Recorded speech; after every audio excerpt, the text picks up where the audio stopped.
하나님 말씀입니다. 빌립보서 3장 12절에서 16절 말씀입니다. 제가 읽겠습니다. 내가 이미 얻었다함도 아니요 온전히 이루었다함도 아니라 오직 내가 그리스도 예수께 잡힌 바 된 그것을 잡으려고 쫓아가노라. 형제들아, 나는 아직 내가 잡은 줄로 여기지 아니하고 오직 한 일 즉 뒤에 있는 것은 잊어버리고 앞에 있는 것을 잡으려고 표대를 향하여 그리스도 예수 안에서 하나님이 위에서 부르신 부름의 상을 위하여 쫓아가노라. 그러므로 누구든지 우리 온전히 이룬 자들은 이렇게 생각할지니 만일 무슨 일에 너희가 달리 생각하면 하나님이 이것도 너희에게 나타내시라. 오직 우리가 어디까지 이르렀든지 그대로 행할 것이라. 아멘. 신학을 제가 공부하게 되면서요. 신학교에서는 다양한 스펙트럼이라는 그 유혹에 빠지게 됩니다. 제가 왜 유혹이라 말씀드리냐면 이 신학교 가기 전까지는 오직 말씀, 오직 예수라는 귀한 진리를 갖고 신학 공부를 하게 되면요. 이 하나님의 말씀이 상식적으로 이해가 되는 말씀인데도 불구하고 왜 이렇게 다양한 스펙트럼을 가지고 이해하려고 하나라는 궁금증이 생기게 되고 어떨 때는 참 안타깝기도 합니다. 원래 신학이라는 것이 성경이 진리임을 방어하기 위한 근거를 제시하고자 하는 것임에도 불구하고 이 신학이 독일에서 19세기, 20세기 들어가면서 자유주의 신학이라는 것이 형성이 되고요. 미국에 널리 보급되기 시작합니다. 그래서 현재 하버드 대학이나 여러 신학교들은 이미 자유주의에 의해서 전멸되었다시피 합니다. 이 밑에 보면 하포드 신학교라고 있는데 여기도 자유주의 신학이죠. 즉 성경 중심, 하나님 중심의 신학이 아니라 인간 중심의 신학으로 변질되면서 하나님의 말씀에 쓰여진 의도보다는 지금 현재 상황, 내가 갖고 있는 이 상황에 맞게 해석을 해야 한다는 해석 중심의 신학으로 진행이 되었습니다. 지금 대다수의 신학교는 자유주의 신학이 장악이 돼서 성경 중심의 보수주의 신학은 점점 코너로 몰리는 위기에 직면하게 되었습니다. 인터넷에 나오는 유튜브에 나오는 많은 설교들이 성경을 원래 의도대로 해석하는 것이 점점 줄어들기도 하죠. 해체 신학이라는 과거의 해석을 부인하고 재해석하자라는 움직임이 점점 늘어나고 있습니다. 이런 흐름은 이단 사상의 근본이 되는데요. 즉 신천지나 구원파, JMS, 통일교, 여호와의 증인, 몰몬교, 안식교 등 수많은 이단보다도 더 저희들에게 강력하게 교회 안에 들어와 교회를 흔들어 놓고 있습니다. 오늘 본문 말씀을 다시 보겠습니다. 이 본문 말씀은 사도 바울이 빌립보 교회를 향해서 쓴 빌립보서인데요. 이 말씀은 옥중서신이죠.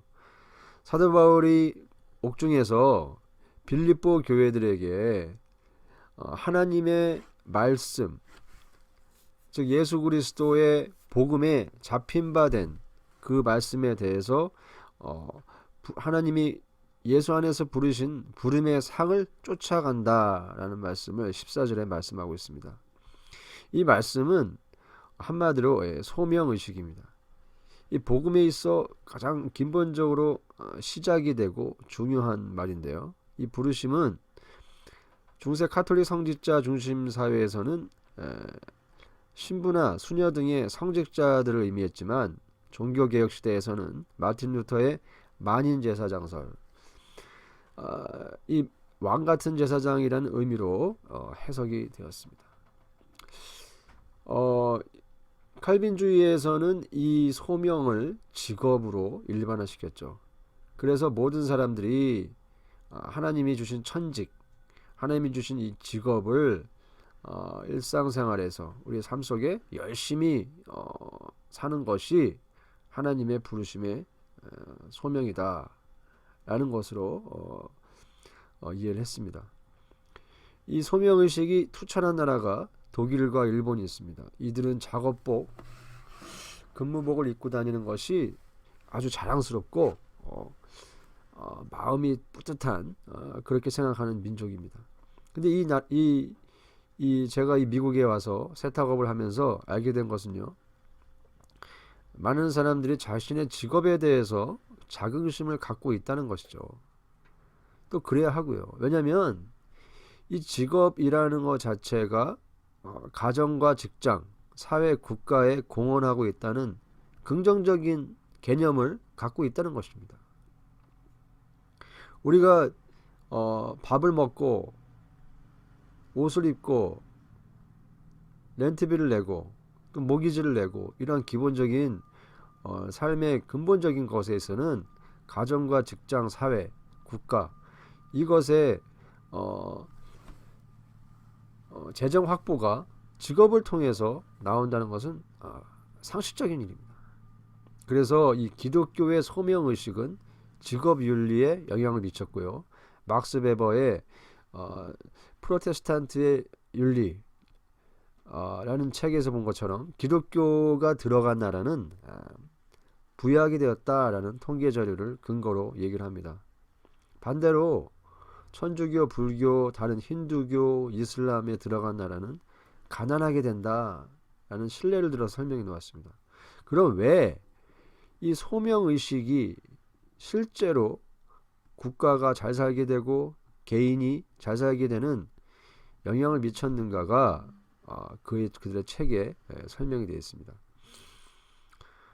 그런데요, 이 자유주의 신학에서의 이 해체 신학이라는 것은 지금 한국에 굉장히 크게 도입이 돼가지고 된 것을 제가 잠깐 소개해 드리겠습니다. 한국의 느헤미야 성경연구원이라는 데가 있어요. 2017년 세미나에서 이런 소명을 가지고 강의를 합니다. 제가 잠깐 소개해 드리겠습니다. 소명은 익숙하다.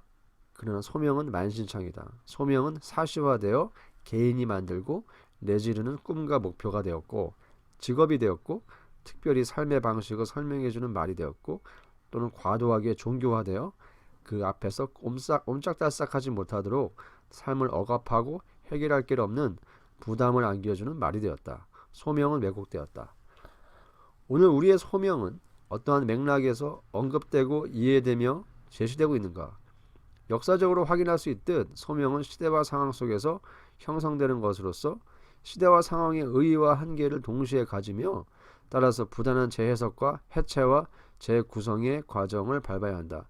즉 다시 말하면 이 말은 하나님의 부르심이라는 성경적 소명이 시대와 상황에 따라서 바뀌어야 된다는 것입니다.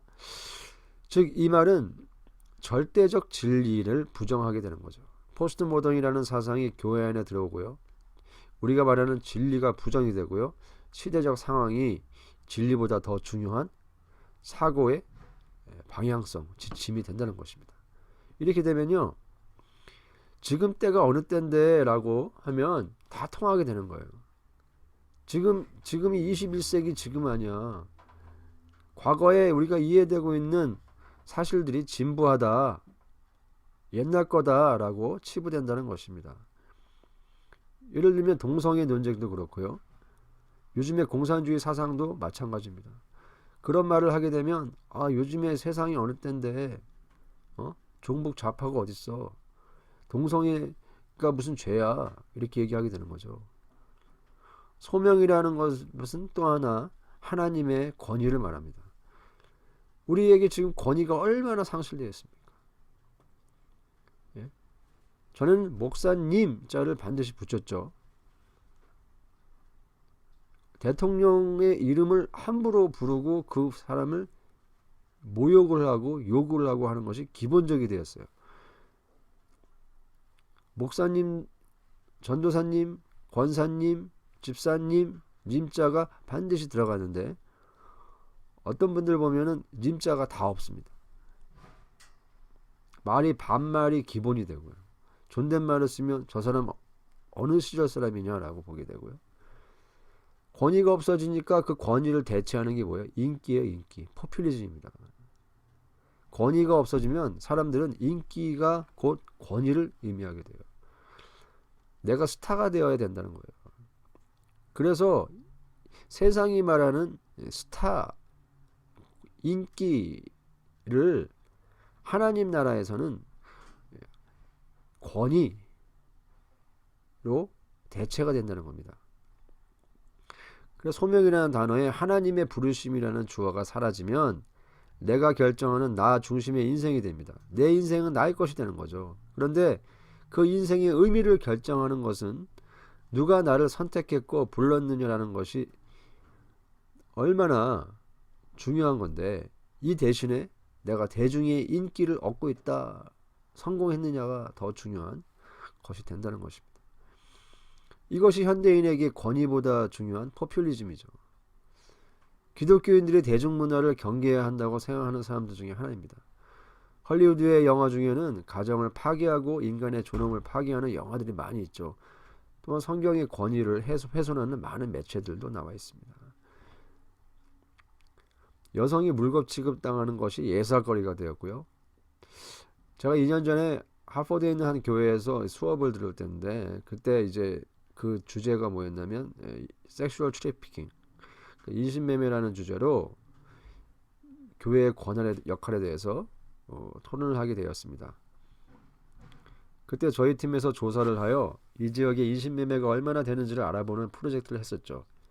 저는 우리가 사는 이 지역이 인신매매가 얼마나 많이 일어나고 있는지를 알게 된 계기가 되었습니다. 여러분, 아시아, 특히 동남아에 사는 8살 정도짜리 애들이 남자 여자를 막론하고 미국에 팔려고 있어요. 그리고 하버드 지역이 하나의 중심지가 돼가지고 미국 뉴욕이나 이런 남부에서 올라옵니다. 그러면 미 북동부 지역에 쫙 뿌려지는 거예요. 팔려가고 있는 거예요. 마치 마약 밀매 조직이 마약을 판매하는 것처럼 인신매매도 마찬가지입니다. 그래서 이러한 일들이 많이 일어나고 있음에도 불구하고 수많은 교회들이 나는 몰라 라고 무관심을 하고 있다는 사실을 그때 알게 되었습니다. 왜 이렇게 권위가 상실되다 보니까 인간의 선택이 중요해지고 인간의 성공이 중요해지고 인간이 인기를 받아야 되고 사람이 권위 대신에 인기가 중요한 되다 보니까 사람이 상품으로 전락하게 됩니다. 사람이 팔려가게 됩니다. 노예화됩니다. 그래서 하나님의 말씀은 이러한 세상의 포퓰리즘과 정반대된다는 거죠. 그래서 이 성경 속의 부르심이라는 말씀은 하나님께서 우리를 부르셨다라는 것입니다. 하나님께서 우리를 구원하신다는 거예요. 하나님께서 이 더럽혀진 더러운 악한 세상 속에서 방황하는 영혼에게 우리를 영혼을 세상으로부터 구원한다는 것입니다. 세상의 직업은 또한 오직 이윤 추구에 있죠. 효율성이라는 거, 최고의 이익이라는 거. 그러다 보니까 목적이 오르면 수단도 바뀔 수 있다는 거예요. 목적을 하기 위해서 수단을 아무렇게나 해도 괜찮다는 거예요. 왜냐면 최고의 이익이다 보니까. 근데 그것은 성경적이지 않습니다.